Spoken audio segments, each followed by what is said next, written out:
우리 이제 하나님 말씀 보시겠습니다. 하나님 말씀 마태복음 17장 1절 말씀입니다. 우리 하나님 말씀 마태복음 17장 1절 말씀입니다. 네, 찾으신 줄 알고 봉독 드리겠습니다. 우리 신약성경 마태복음 17장 1절 말씀입니다. 네, 찾으신 줄 알고 봉독 드리겠습니다. 네, 마태복음 17장 1절 엿새 후에 예수께서 베드로와 야고보와 그 형제 요한을 데리고 따로 높은 산에 올라가셨더니 그들 앞에서 변형되사 그 얼굴이 해같이 빛나며 옷이 빛같이 희어졌더라. 그때에 모세와 엘리야가 예수와 더불어 말하는 것이 그들에게 보이거늘 베드로가 예수께 여쭈어 이르되 주여 우리가 여기 있는 것이 좋사오니 만일 주께서 원하시면 내가 여기서 초막셋을 짓되 하나는 주님을 위하여 하나는 모세를 위하여 하나는 엘리야를 위하여 하리이다. 말할 때 홀련히 빛난 구름이 그들을 덮으며 구름 속에서 소리가 나서 이르시되 이는 내 사랑하는 아들이요 내 기뻐하는 자니 너희는 그의 말을 들으라 하시는지라. 제자들이 듣고 엎드려 심히 두려워하니 예수께서 나와 그들에게 손을 대시며 이르시되 일어나라 두려워하지 말라 하시니 제자들이 눈을 들고 보매 오직 예수 외에는 아무도 보이지 아니하더라. 8절까지 우선 봉독드렸습니다. 우리가 오늘 봉독드린 말씀은 우리가 너무도 잘 알고 있는 변화산 사건의 스토리입니다. 이 변화산 사건 스토리는 우리가 마태복음 지금까지 확인한 대로 어떤 본문 어떤 사건도 앞뒤 맥락에 비추어서 본문을 봐야 그 본문의 의미가 이제 정당하게 드러나겠죠. 앞에 어떤 내용이 흘러왔고 또 뒤에 어떤 내용이 이어져 간다 하는 성경은 하나의 스토리인데 하나의 언약 스토리인데 그런 그 맥락과 흐름을 알지 못하고 한 부분을 따로 떼버리면은 결코 그 부분의 진정한 복음의 진의가 드러나지 않습니다. 아무리 그 본문을 쪼개고 분석하고 세밀하게 살펴도 어떤 한 본문의 스토리는 다른 스토리의 연결선상에서 지금 이루어지고 있는 중인 거죠.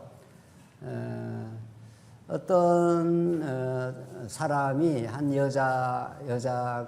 남자가 여자를 만나서 어떤 음식점에 라면을 먹으러 들어갔다. 이게 하나의 그 에피소드가 되죠, 스토리에. 그거 하나 따로 떼가지고 아무리 분석해도 왜 들어갔는지, 어떤 배경에서 그 식당에 남자, 여자가 들어갔는지 알 수가 없습니다. 그러니까 그걸 해석하는 사람 마음대로 해석을 하는 거죠. 아, 그 두 사람이 사랑에 뭐 데이트를 하려고 식당에 들어갔다. 이러는 사람도 있고, 아니야. 그 사람들이 돈이 없어서 그냥 라면 먹으러 들어가서 경제적인 이유를 대해 설명할 수도 있고 별 이야기가 다 해석이 되는 거죠.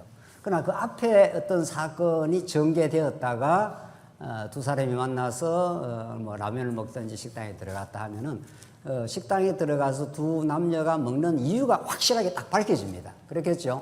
뭐 두 사람이 뭐 싸웠다라든가 그랬는데 화해를 하고 같이 화해한 어떤 기념으로 식당에 같이 들어가서 맛있는 걸 먹었더라. 이렇게 스토리가 연결이 돼야 그 식당에 들어간 의미가 정확하게 드러나는 거죠. 오늘 본문이 그렇습니다. 성경은 마태복음은 큰 하나의 대하 드라마 같은 스토리의 연결선상에 있습니다. 우리 17장 오늘 내용의 본문을 이제 제대로 확인하려면 우리 16장에서 우리 전개되어 왔던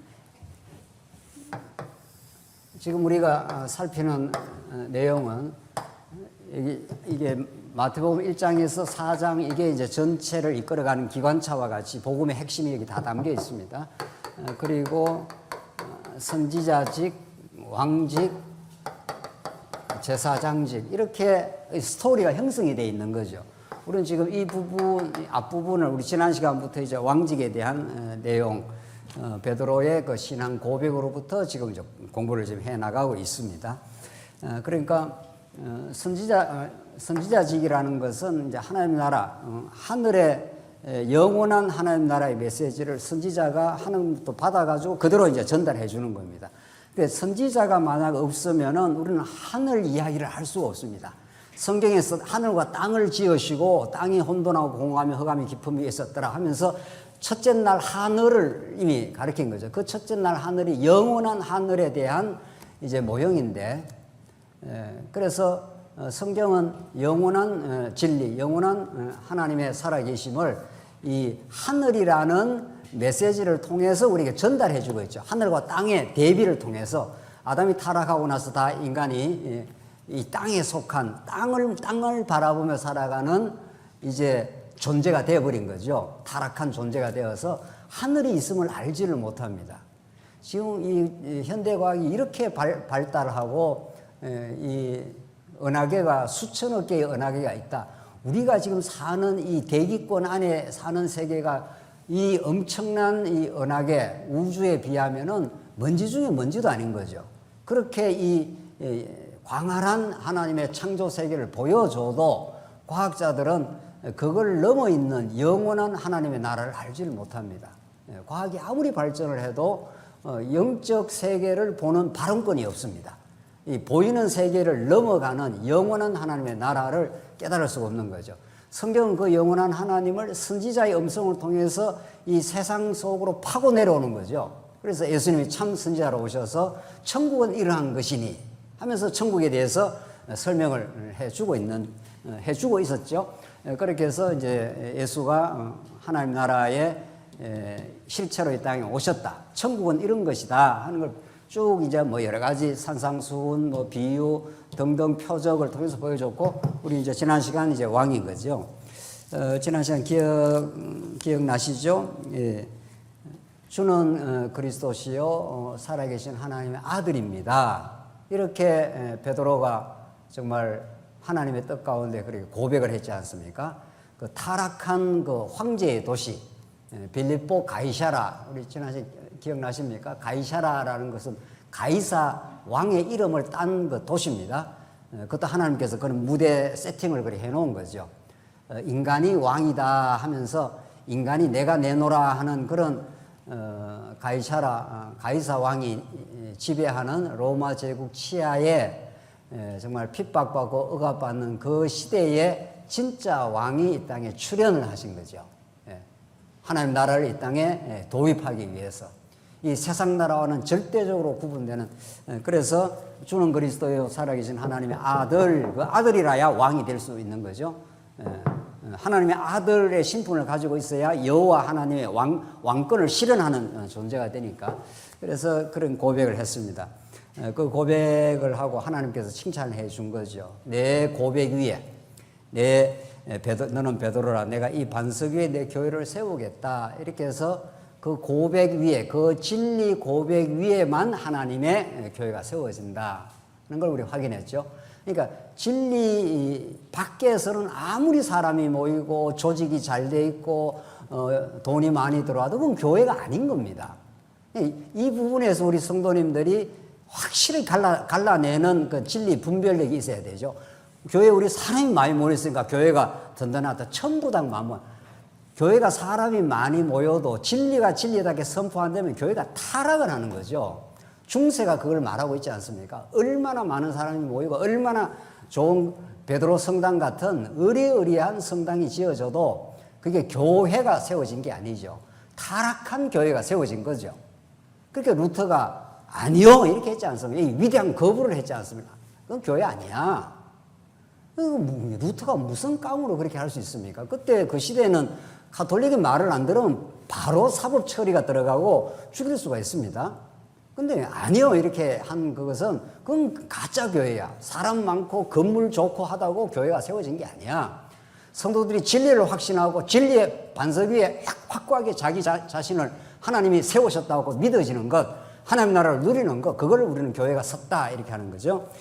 그렇게 하고 나서 예수님이 이제 하나님이 이제 칭찬해 줬습니다.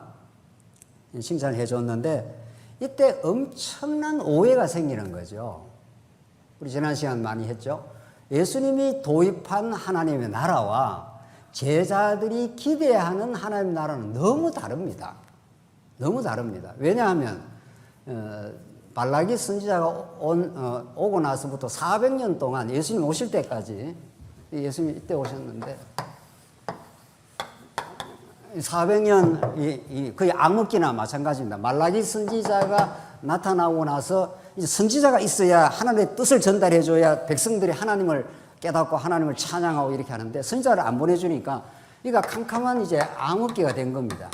중세 암흑기처럼 이걸 이제 중간기라 그러는데 이때 엄청나게 이스라엘 백성들이 탄압을 많이 받습니다. 이 시대에 바벨론, 그 다음 헬라, 그 다음 로마 제국에 의해서 엄청나게 탄압을 받죠. 그 사람이 탄압을 받으면 받을수록 소망이 더 강렬해지죠. 어떤 소망? 메시아가 오면 이렇게 된 거죠. 그날이 오면 이게 이 시대 사람들의 간절한 그 소망입니다. 메시아가 오면 이 탄압받고 고통받고 로마 제국 치하에서 전부 세금 넉탈하고 그 마태 세리 같은 자가 그 앞잡이라 말이죠.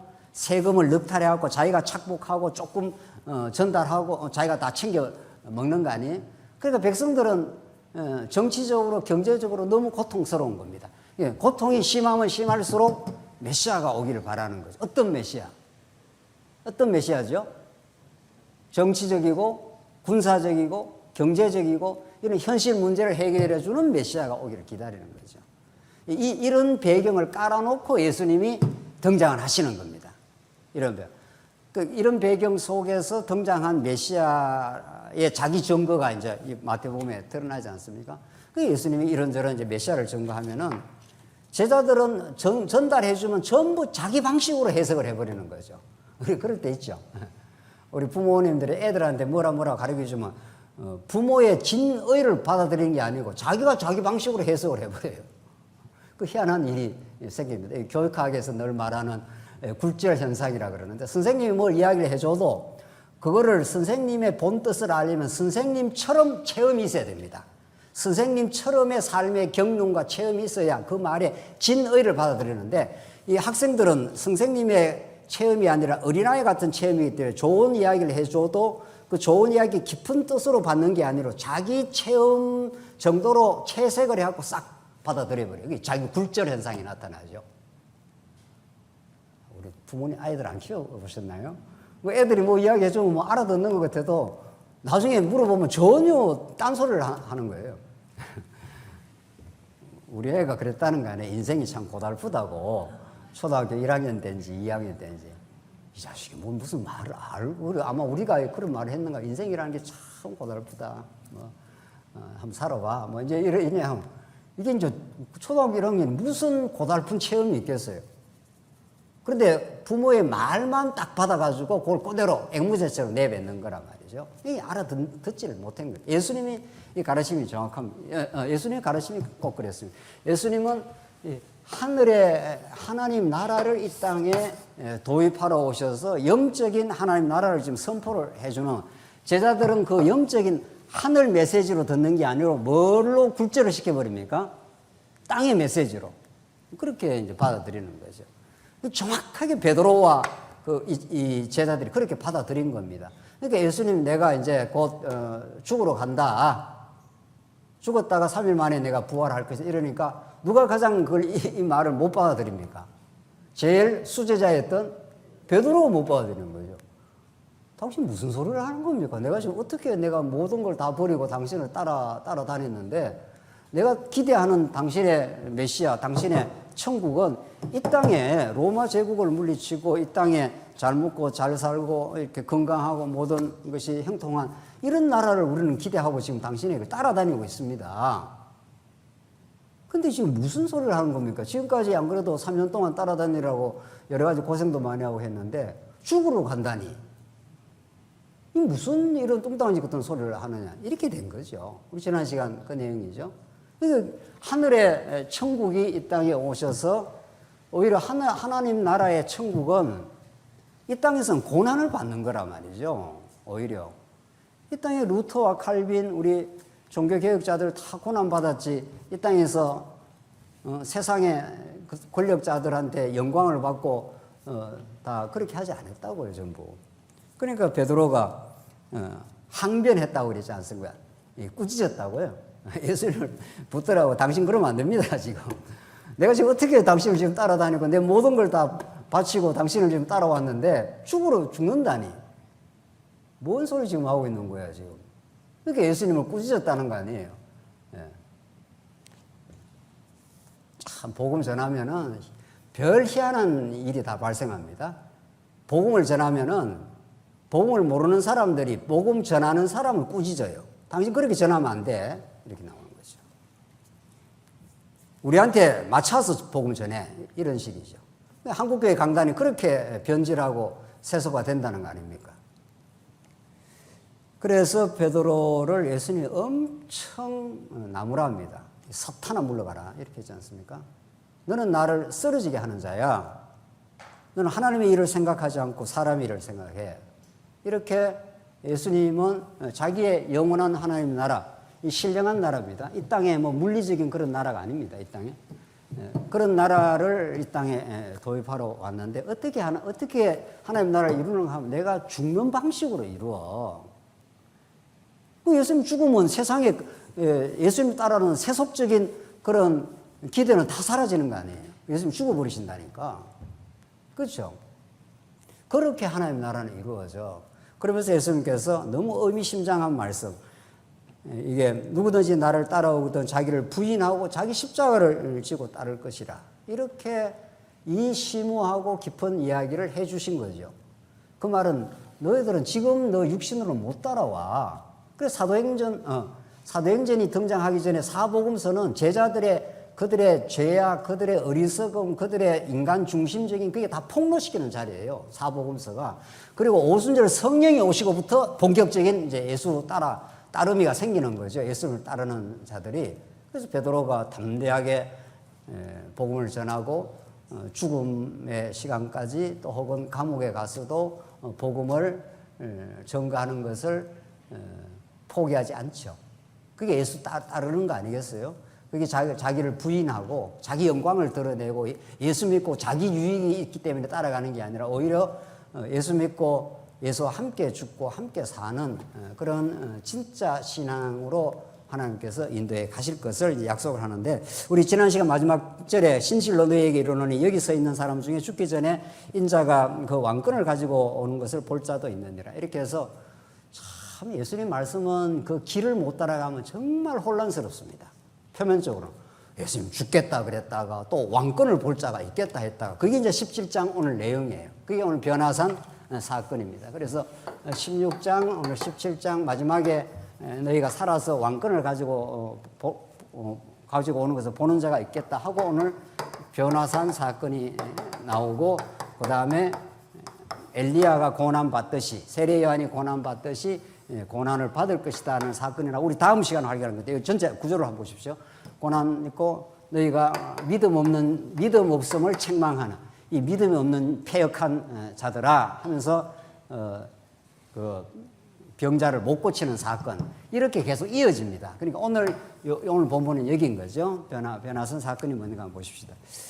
엿새 후에 이렇게 되어 있습니다. 엿새 후에, 이것도 그냥 성경에 닷새 후도 아니고 엿새 후입니다. 엿새 후니까 7째 날 아니에요. 그거 기억하시고, 예수께서 베드로와 야고보와 그 형제 요한을 데리고 따로 높은 산에 올라가셨더니 이렇게 됩니다. 그러니까 산에 올라간다 하는 것은 지금 이 말씀을 받는 유대인들은 구약을 잘 알고 있는 사람들입니다. 구약을 잘 알고 있는 사람이기 때문에 예수님이 이런 말씀을 하면 바로 연상이 됩니다. 무슨 산이 연상이 되겠습니까? 예? 구약에 무슨 산이 연상이 되겠어요? 당장 시내산이 바로 그건 연상이 돼요. 우리는 잘 모르죠. 우리는 이제 설명을 해야 이제 알지만은 그 당시에 유대인들은 구약을 잘 알고 있습니다. 구약의 어떤 사건, 어떻게 해서 하나님께서 이스라엘 백성을 인도했고, 어떻게 인도해 왔고, 그걸 다 구약을 달달달달 외우고 있는 사람들입니다. 그래서 높은 산에 올라가셨다 하는 것은 구약의 모세가 시내산에 올라가는 사건의 모형, 출애굽의 모형인 거죠. 조금 더 읽고 설명하겠습니다. 2절, 그들 앞에서 변형돼서 그 얼굴이 해같이 빛나며 옷이 빛과 같이 희어졌더라. 산에 올라가셔서 예수님이 완전히 변해버리신 거죠. 육신을 가지고 이 땅에 오신 예수님이 산에 올라가서 변형된 모습입니다. 이 변형이라는 게 해같이 빛나고 옷이 빛과 같이 휘어졌더라. 이게 하나님의 영광의 모습인데 이게 진짜 예수의 모습인 거죠. 영원한 천국, 영원한 천국을 하나님과 영원히 함께 계셨던 그 예수는 이 땅에 육을 입고 우리 타락한 인생의 죄를 계속해서 육을 입고 이 땅에 찾아왔을 뿐이 진짜는 해같이 빛나는 그런 모습으로 지금 보여주는 거죠. 이걸 확인하기 위해서 우리 정말 그 출애굽기가 그런가 안 그런가 한번 봅시다. 출애굽기 한번 찾아보겠습니다. 출애굽기 24장 한번 보십시다. 24장 15절입니다. 앞에 성경 스크린 보시면 되는데요. 출애굽기 24장 15절인데 읽겠습니다. 출애굽기 24장 15절입니다. 모세가 산에 오르매 구름이 산을 가리고 여호와의 영광이 시내산에 머무르고 구름이 며칠 동안이라고 그랬죠? 엿새 동안 산을 가리더니 이걸 일곱째 날에 이게 정확하게 일치합니다. 일곱째 날에 여호와께서 구름 가운데서 모세를 부르시니라. 산 위의 여호와의 뭐라고 되어 있습니까? 영광입니다. 여호와의 임재 사건입니다. 그러니까 구약은 하나의 모형적으로 시내산에 올라가야 하나님의 영광이 뭐 시내산에만 있겠어요. 뭐 온 천지가 다 하나님의 영광인데, 그러나 하나님께서 우리에게 가르쳐주기 위해서 시내산을 설정을 했고, 시내산 위에 하나님의 영광이 나타나고 시내산 밑에는 아무나 침범 못하도록 했죠. 너희들이 올라오면은 짐승이라도 돌에 침을 당하리라. 이렇게 해서 시내산이 그런 곳이죠. 시내산이라는 곳이 이렇게 산이 있는데, 이게 산인데 여기에 하나님의 영광이 임재하고 여기는 이렇게 경계선이 있습니다. 이게 짐승이라도 여기를 만약에 그냥 들어왔다가는 죽습니다. 그러니까 백성들은 만약에 하나님의 영광이 계시는 이곳에 만약에 그냥 들어왔다면 죽습니다. 누구만 올라오라는 거예요. 예? 누구만? 모세만. 모세는 직접 하나님을 대면할 수 있는 하나님의 언약의 중보자니까 그렇습니다. 그러니까 모세는 장차 오실 메시아를 가리키고 있고, 이 시내산의 영광은 오늘 이 본문이 그렇게 되어 있습니다. 이게 시내산에 여호와의 영광이 드러났다 했지 않습니까? 조금 더 읽고요. 여호와의 영광이 이스라엘 자손의 눈에 맹렬한 불같이 보였고, 모세는 구름 속으로 들어가서 산 위에 올랐으며 모세가 40일 40야를 산에 있으니라. 그래서 40일 40야를 이 산에 하나님과 함께 모세가 있는 거죠. 그 모세는 하나님의 영광을 직접 본 사람이죠. 그렇죠? 네. 그래서 그 영광을 하나님과 만나고 하나님의 뜻을 가지고 산 아래로 내려오는 겁니다. 이제 산 아래로. 자, 미리 이제 설명을 하면, 산 아래 내려왔을 때 여기서 뭐 하고 있죠? 이스라엘 백성들은 뭐 하고 있었다고요? 금송아지. 그러니까 산 위에는 하나님이 계시는 영광과 하나님의 임재의 모습이고, 산 밑에 오니까 여기는 완전히 망나니의 모습인 거죠. 금송아지 만들어 놓고, 이 금송아지가 우리를 인도한 여호와야, 지금 이러고 있는 거죠. 이게 극적으로 지금 대비를 시키고 있지 않아요. 산 위에 하늘의 영광과 산 밑에 땅의 타락의 모습, 이걸 지금 대비시키고 있죠. 이제 오늘 본문에 계속 나옵니다. 그래서 결국은 인간은 여기서 살고 있는데 산 아래에 살고 있습니다. 산 안에는 고난, 죽음, 타락, 범죄, 죄악, 이 뭐 가득 차 있습니다. 가득 차. 그게 가장 대표적인 게 금송아지 사건으로 대변이 되는 거죠. 그래서 타락한 인생이 스스로 이 하나님의 영광에 이를 길이 없고, 영광스러운 하나님을 본 모세가 가지고 내려와야 되는 거죠. 모세가 참 선지자로 오시는 거죠. 모세보다 더욱 놀라운 선지자 예수가 영원한 하늘의 영광을 가지고 이렇게 땅으로, 이 죄악 세상으로 파고 들어온 거죠. 그렇죠. 그걸 예수님의 성육신, 영어로 말하는 인카네이션, 카네이션 하는 게 육체입니다. 육체 속으로, 죄악 속으로 예수님이 들어왔다, 이런 뜻이죠. 이 죄악 속으로. 이 길 외에 하나님의 영광을 보는 길이 없습니다. 이 길 외에 진리를 접할 길이 없습니다. 그래서 산 위에 하나님의 영광과 산 밑에 죄악과 고난으로 점철된 이 세상을 우리가 살고 있습니다.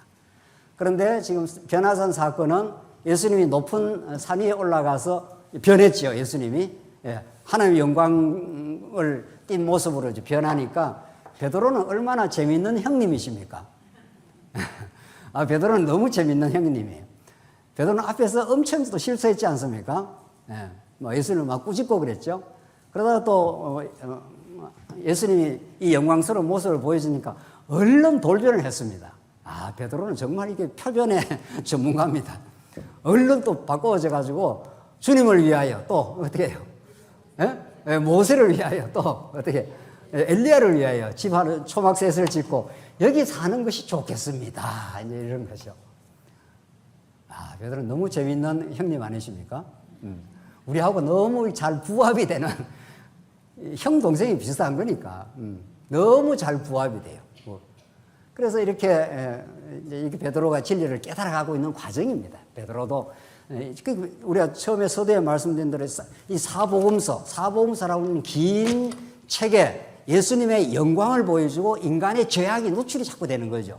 베드로의 실수, 그것도 어떤 실수입니까? 죽을지언정 예수님 따라가겠다 했다가 마지막에 예수님을 3번 부인하는 극적인 실수. 그리고 이제 오순절 성령이 새 언약의 성취로 오시는 거죠. 그래서 이제 하나님 나라가 진짜 이루어지는 거죠.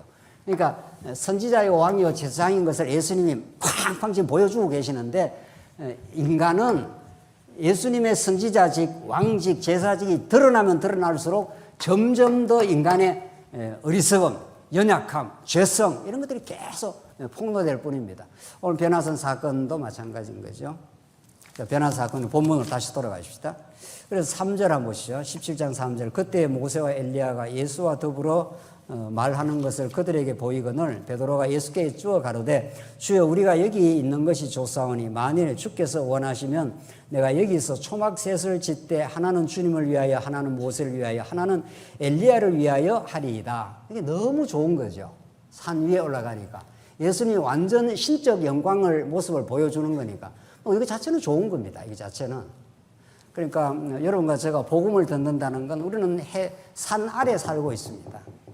지금도 땅에 살고 있는 사람들이죠. 범죄하고 어리석고 충돌하고 인간의 모든 그 타락한 본성이 드러나고 충돌하는 이 땅 아래에서 해 위의 것, 골로새서의 위의 것을 구하라 하는 게 그런 메시지입니다. 위의 것을 구하라는 게 하늘에 있는 영원한 그 하나님의 나라, 그가 우리를 통치하시고 그가 우리를 사랑하신다는 그 위의 것을 이제 우리 구하게 되는데 지금 베드로는 직접 예수님과 높은 산에 올라가셔서 예수님의 영광을 보니까 이게 너무 좋은 겁니다. 그러니까 그렇죠.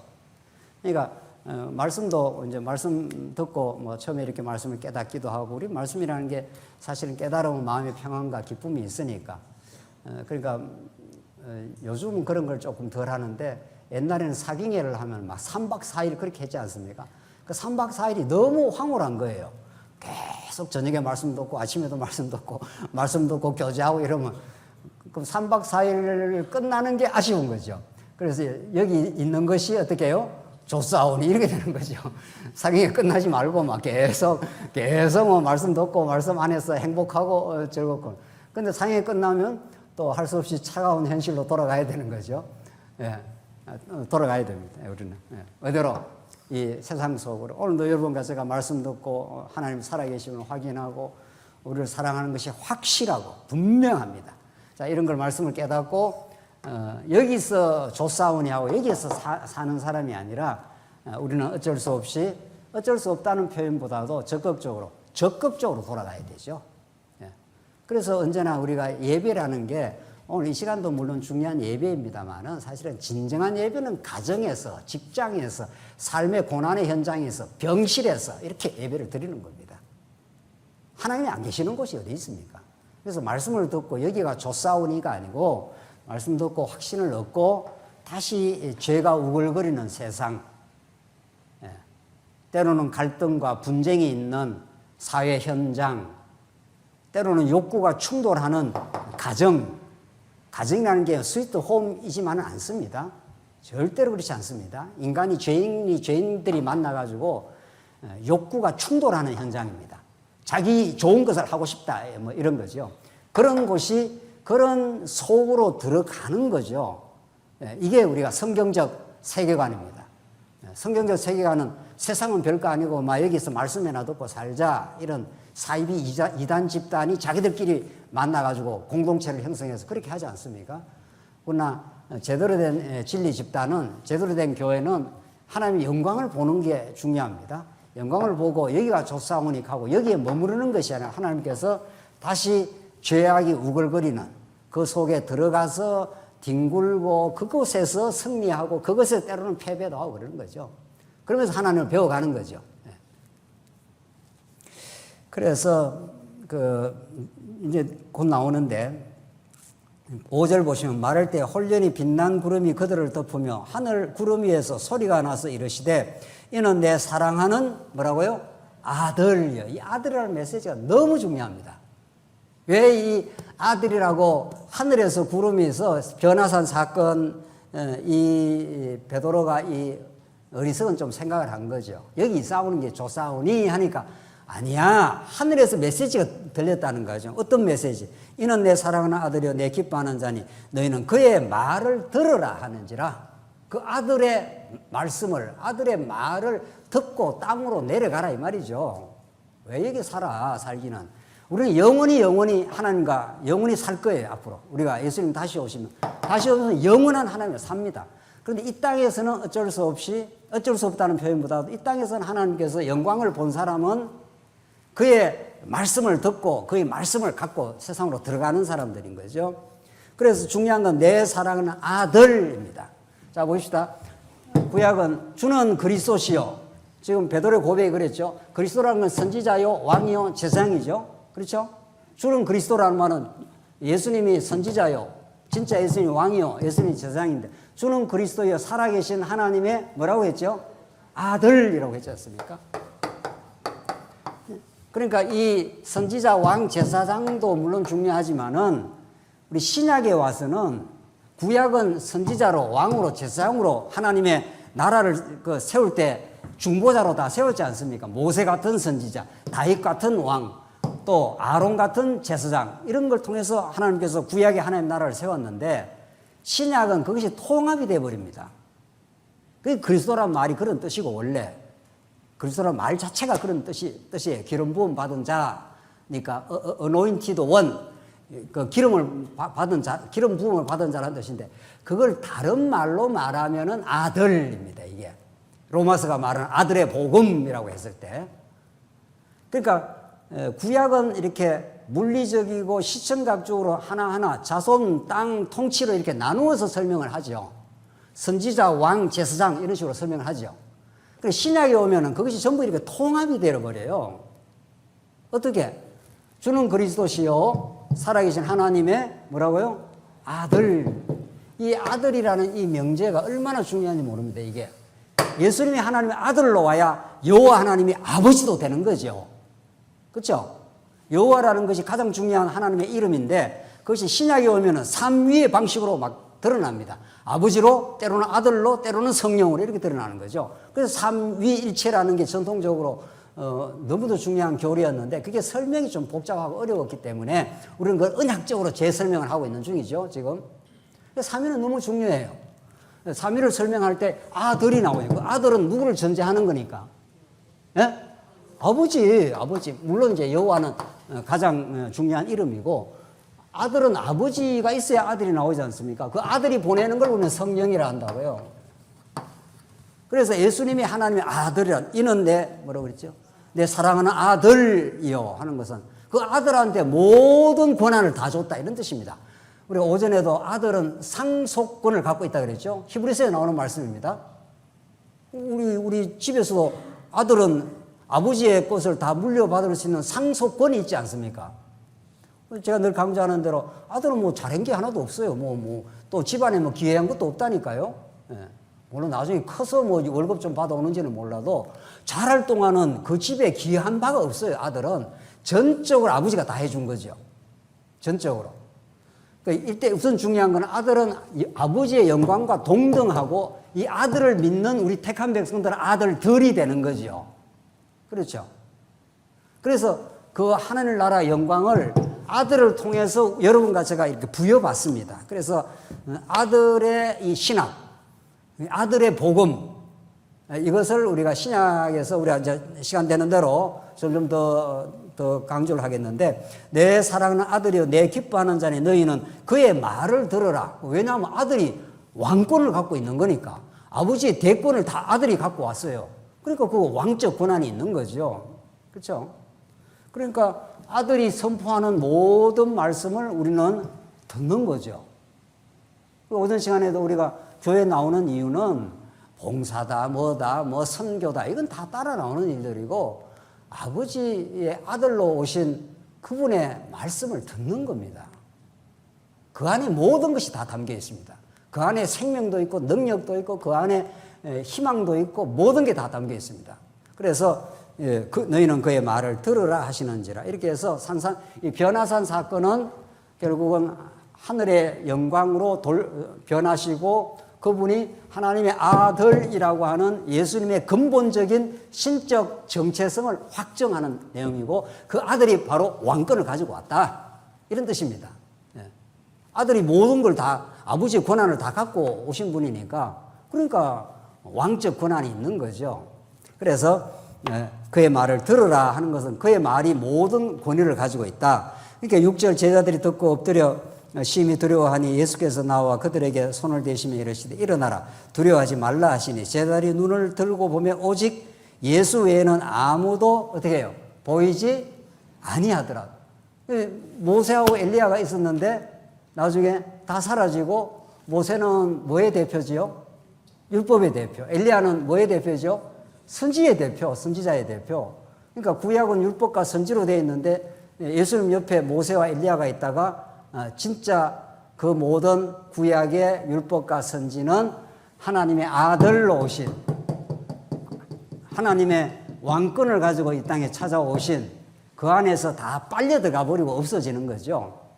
그러니까 우리가 구약을 읽을 때 그 아들 예수 그리스도로 증명을 하지 않는 구약은 아무 의미가 없는 거예요, 사실은. 구약 읽고 예수를 증거하지 않으면 그게 생명이 없는 거예요.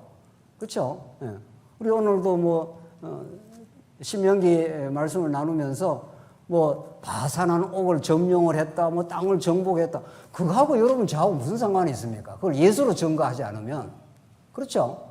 예수가 진짜 하나님 나라의 실체로 오셔서 하나님 나라의 땅으로서 우리를 택하시고 우리 안에 천국을 이루어 주시고 의와 평강과 희락의 나라를 우리 안에서 이루어 주시는 대권자다. 그게 아들이다, 이런 뜻입니다.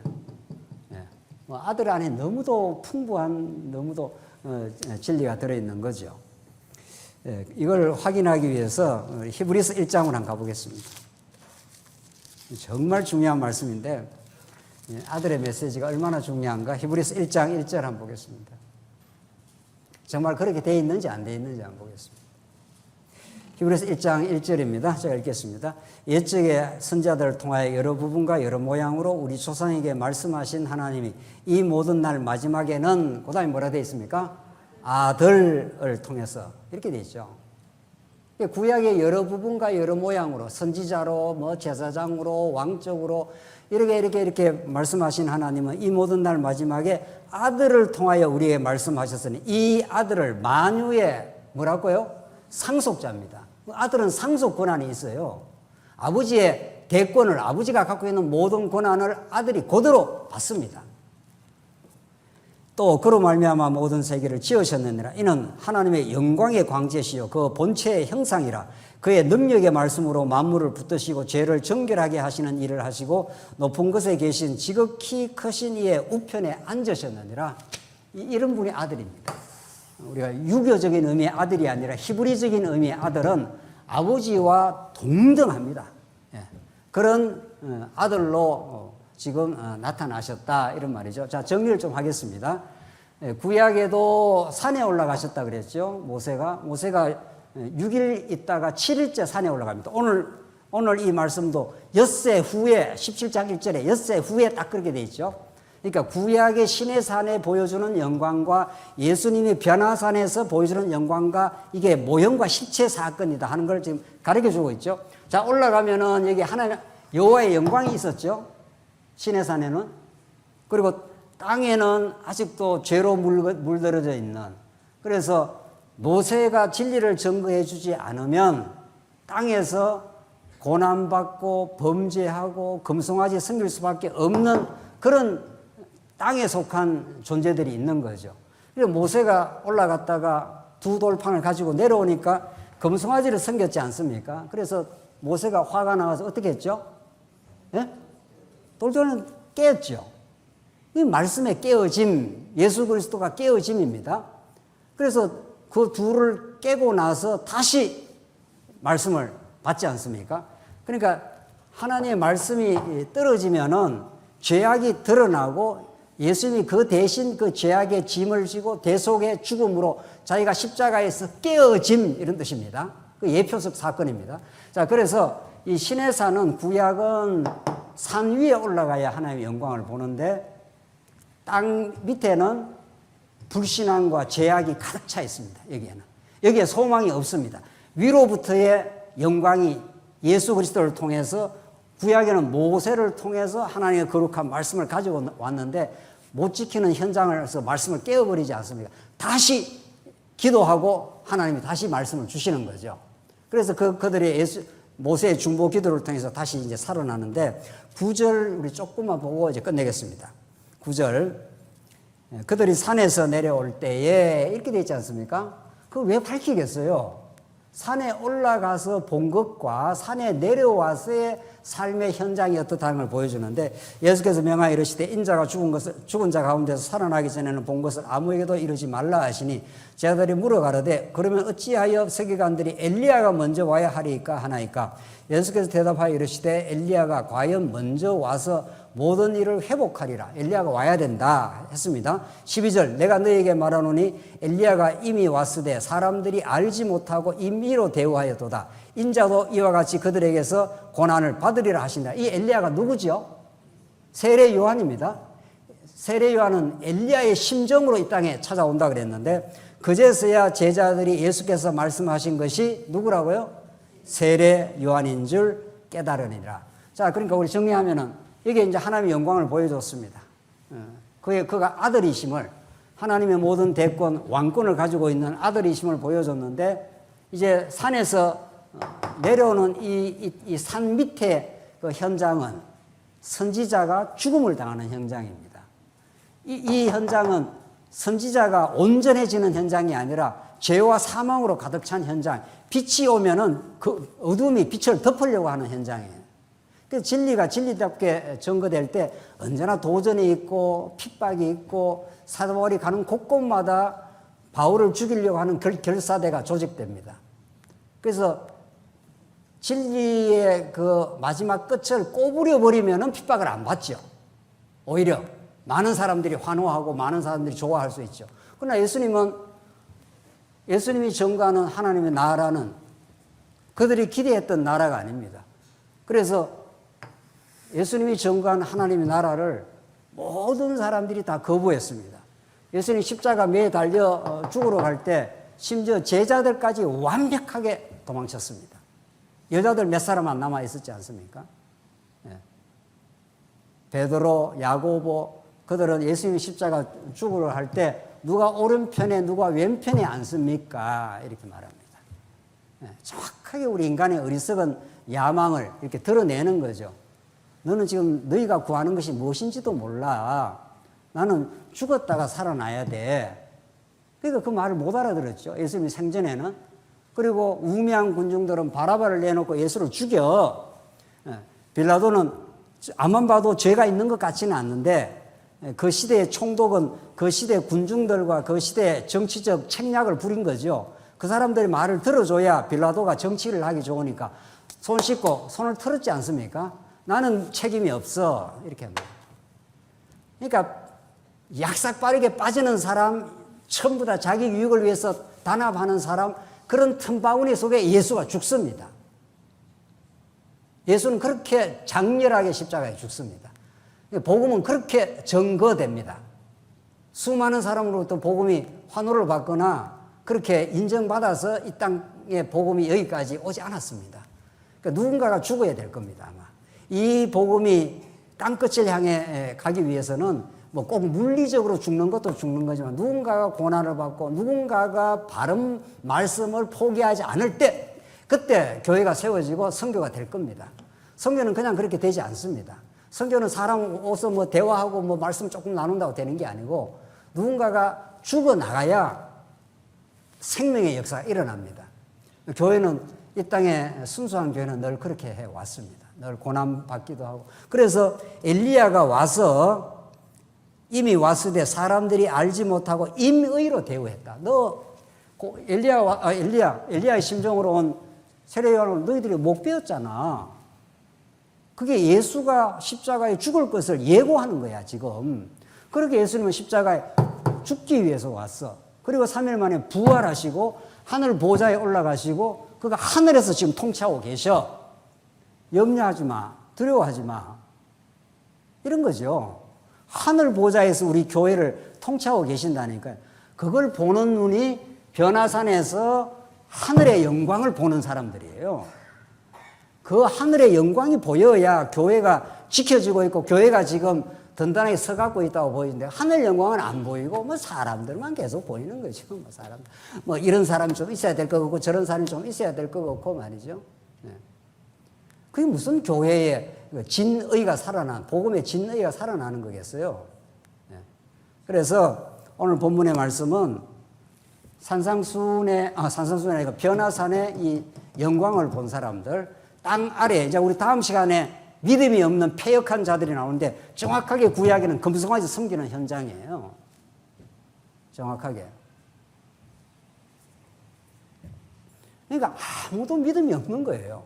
예수님이 오셔도 예수님을 알아보지도 못하고 그런 예수를 따라가고 싶지 않습니다, 베드로는. 그러니까 예수님 보고 딱 꾸짖지 않습니까? 주여 그리하지 마옵소서. 딱 예수님을 베드로가 꾸짖습니다.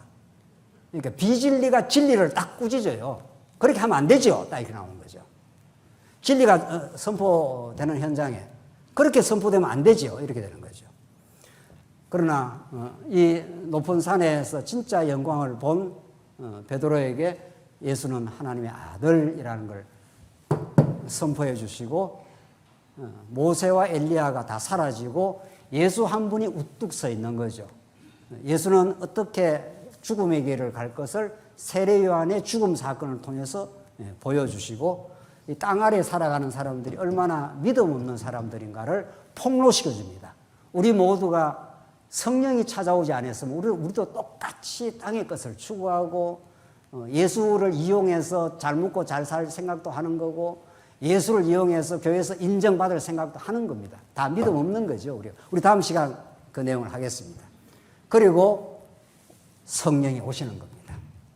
우리의 믿음 없음을, 패역한 존재임을 사도 바울이 그렇게 율법을 지킨다고 그렇게 극렬한 율법주의자입니다. 사도 바울이. 얼마나 자기가 율법의 의로 정말 흠이 없는 자로서 다른 사람들을 정죄하고 다녔다가 다메섹 도상에서 예수를 만나고 나서 꼬꾸라졌지 않습니까? 죄인 중에 나는 괴수라. 예수 아니면 살 수 없는 존재라. 그 예수를 평생을 전하고 다녔습니다. 사랑하는 성도님들, 성령이 지금 오셨지 않습니까? 성령이 오시면 우리의 과거는 전부 죄로 폭로될 뿐입니다. 문제는 우리가 다 똑같은 죄인이에요. 지금 예수 안 믿는 사람은 똑같은 죄인이에요. 똑같은 죄인인데 다른 게 하나 딱 있습니다. 지금 여러분이나 저나 예수 안 믿는 사람이나 그 존재 자체는 똑같습니다. 똑같은 죄인인데 정말 다른 게 하나 있습니다. 뭐가 다릅니까? 성령이 찾아온 사람에게 지금 예수 믿지 않는 사람과 여러분과 저처럼 성령이 임해서 지금 달라진 게 하나 있습니다. 뭐가 달라졌습니까? 그 사람이나 우리나 똑같은 죄인인데 우리는 성령이 찾아오면 죄가 뭔지 의가 뭔지를 아는 사람들입니다. 이제 그 사람들은 죄가 뭔지를 모르고 죄 가운데 살다가 영원한 지옥을 가는 거죠. 그래서 우리는 똑같은 죄인이었지만 예수님 때문에 회개한 사람들입니다. 이제 예수께 돌아온 사람들이죠. 우리는 산 아래에 있는 금송아지 섬기던 정확하게 이스라엘에서 모두 금송아지 섬겼습니다. 아론까지도 합세해서 금송아지 섬겼습니다. 그런 자들이지만 모세가 돌판을 깨고 다시 하나님께 기도하고 하나님의 용서를 받고 그들이 하나님의 백성으로 설 수 있도록 하나님께서 인도하신 은혜의 사역이 오늘 변화산상에서 영광을 보여주시고 세례 요한이 고난받아 죽듯이 예수가 죽는다. 그러나 그 죽음이 생명을 잉태하는 이 땅에 하나님 나라를 세우는 하나님 살아계심과 그 위대한 영광과 그 은혜로 살게 되는 영원을 바라게 되는 하늘이 열린 그런 이 땅에 발을 딛고 살지만 하늘이 열려 있는 하나님의 사람들이 되었다고 여러분과 저에게 복음이 그렇게 증언해 주고 있습니다. 우리는 교회 와서 자랑할 것이 없는, 그래서 예수만 자랑하는 그런 놀랍고 놀라운 그런 자리에 있게 한 하나님의 은혜가 넘치기를 바랍니다. 기도하겠습니다. 하나님 아버지 은혜를 감사합니다. 변화산에서 예수님의 변형된 모습을 발견했던 베드로를 다시 땅 아래의 존재가 어떤 존재임을 알려주시고 그들을 끝끝내 붙드셔서 성령으로 그를 사로잡아 새로운 인생 되게 하신 하나님 아버지, 우리도 동일하게 은혜 가운데 살게 하셔서 참으로 감사합니다. 은혜가 아니면 우리 삶을 설명할 수 없기 때문에 우리가 주님께 감사하고 늘 하나님을 찬양하는 존재 되게 하시옵소서. 예수님 이름으로 기도하옵나이다. 아멘.